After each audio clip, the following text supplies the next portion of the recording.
হিমন্ত বিশ্ব শৰ্মা সলনি হৈছে মুখ্যমন্ত্ৰী হোৱাৰ পিছত নহয় বৰঞ্চ এইবাৰ সলনি হৈছে হিমন্ত বিশ্ব শৰ্মা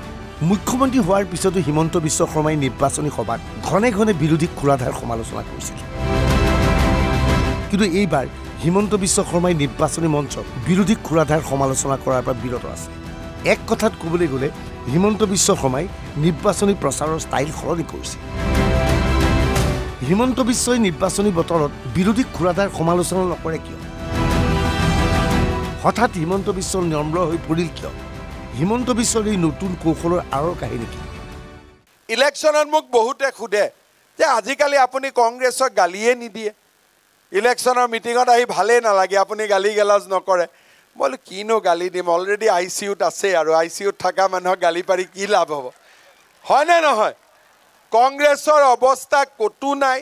UP বিহাৰ গুজৰাট কতো নাই অসমততো আৰু নাই আজি কংগ্ৰেছৰ কাৰণে অসমত ইমান সমস্যা আছিল কংগ্ৰেছ আছিল কাৰণে বড়ো আন্দোলন হ'ল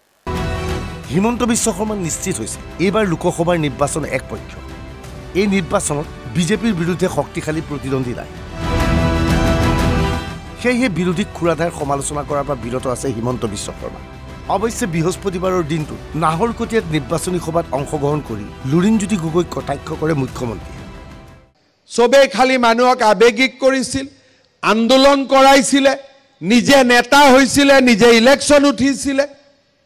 মানুহৰ কাৰণেতো কোনেও চিন্তা কৰা নাছিল আজি আমিও আন্দোলন কৰোঁ আমি কি আন্দোলন কৰোঁ অমৃত বৃক্ষ আন্দোলন আমি কি আন্দোলন কৰোঁ খেল আন্দোলন আমি কি আন্দোলন কৰোঁ সাংস্কৃতিক আন্দোলন যাতে আমাৰ ইয়াৰ পৰা লভলিনাৰ জন্ম হ'ব পাৰে আমাৰ পৰা হিমা দাসৰ জন্ম হ'ব পাৰে আমাৰ মাজৰ পৰা জুবিন গাৰ্গ পাপনৰ দৰে গায়ক জন্ম হ'ব পাৰে আজি বিজেপিয়ে কি কৰিছে বিজেপিয়ে আন্দোলন কৰিছে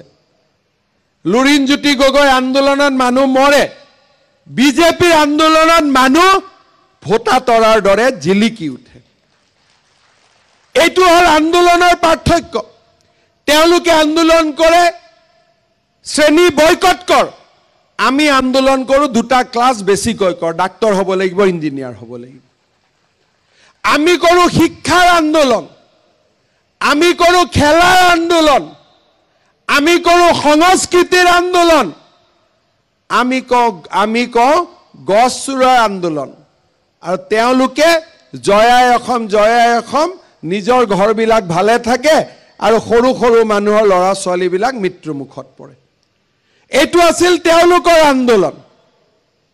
প্ৰত্যেক বছৰে 5 বছৰৰ মূৰে মূৰে নতুন এটা আন্দোলন লৈ আহে ক'ৰ পৰা ৰিচাৰ্চ কৰি কেনেকৈ লৈ আহে মই বুজিয়ে নাপাওঁ অসমখন ঠাণ্ডা হ'বই নাপায় অখিল গগৈ লুৰিণ গগৈ গাত বান্দৰ কেকুৱাই আছে নেকি জপিয়াব আৰম্ভ কৰে নতুন এটা আন্দোলন লৈ আহে শান্তিত কাকো থাকিব নিদিয়ে কোনোবা নহয় কোনোবা মাকে কান্দিবই লাগিব ল'ৰাটোৰ কাৰণে এইবিলাক আছিল তেওঁলোকৰ পৰিৱেশ মাৰ্ঘেৰিটাৰ নিৰ্বাচনী সভাত হিমন্ত বিশ্ব শৰ্মাৰ দাবী ৰাজ্যৰ পৰিৱেশ এতিয়া সলনি হৈছে এতিয়া ৰাজ্যত হিংসাত্মক পৰিৱেশ নাই কেইদিনমান আগতে ভাৰতৰ গৃহমন্ত্ৰী অমিত শ্বাহ ডাঙৰীয়া তিনিচুকীয়াত আহিছিল যোৱা পৰহি দিনাখন আমি ৰাতি 9টালৈকে প্ৰচেছন কৰিছিলোঁ অসমত বিজেপি চৰকাৰ আগতে তিনিচুকীয়া জিলাত 9টা বজাৰ পিছত কোনো মানুহ বাহিৰত ওলাব সাহস কৰা নাছিলে কিন্তু আজি ৰাতি 1-2টালৈকে বিহু হ'ব মানুহে উৎসৱ পালন কৰিব ঘৰৰ ল'ৰা ৰাতি দেৰিকৈ আহিলেও দেউতাক মাকে নাভাবে যে কৰবাত কিবা বিপদ হৈছে বুলি আজি আমাৰ অসমৰ পৰিৱেশ আমি এক শান্তিৰ পৰিৱেশলৈ ৰূপান্তৰ কৰিলোঁ হিমন্ত বিশ্ব শৰ্মাই প্ৰাক্তন মুখ্যমন্ত্ৰী সৰ্বানন্দ সোণোৱালৰ হৈ ডিব্ৰুগড়ত নিৰ্বাচনী প্ৰচাৰত অংশগ্ৰহণ কৰি কা আন্দোলনক তীব্ৰ ভাষাৰে সমালোচনা কৰে আমাৰ অসমখন যেতিয়াই ভাল হয় তেতিয়াই কিছুমান মানুহে অসমখনক আন্দোলনমুখী কৰিব খোজে কেইদিনমান আগতে আমাৰ অসমত একচাম লোকে প্ৰচাৰ কৰিছিল যে CA আহিলে অসমত বোলে 2 কোটি মানুহ আহি যাব ইমান প্ৰচাৰ কৰিলে আন্দোলন হল 5 জনকৈ শহীদৰ মৃত্যু হল আজি CA আজি পৰ্যন্ত মাত্ৰ এজন লোকে আবেদন কৰিছে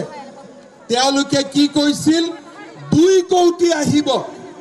আৰু আজি এপ্লিকেশন কিমানে কৰিছে মাত্ৰ এজনে এপ্লিকেশন কৰিছে তাৰ মানে আপোনালোকে চিন্তা কৰক এই জাতীয়তাবাদী কথা কৈ থকা মানুহবিলাকে আমাক কিমান বিপথে পৰিচালিত কৰিব খোজে আজি তেওঁলোকে আমাৰ অসমখনক সদায় অশান্তিত ৰাখিব খোজে মুখ্যমন্ত্ৰীয়ে এইবাৰ নিৰ্বাচনী সভাত বিৰোধীক সমালোচনা কৰাৰ পৰিৱৰ্তে চৰকাৰৰ উন্নয়নমূলক আঁচনিৰ বিষয়ে বিশেষ বৰ্ণনা কৰিছে বিশেষকৈ মহিলাসকলক আকৰ্ষিত কৰিবলৈ চেষ্টা চলাইছে মুখ্যমন্ত্ৰীয়ে প্ৰতিখন সভাৰ অন্তত দেখা গৈছে মুখ্যমন্ত্ৰীয়ে নৃত্য গীতৰ অনুষ্ঠানত ভাগ লোৱাটো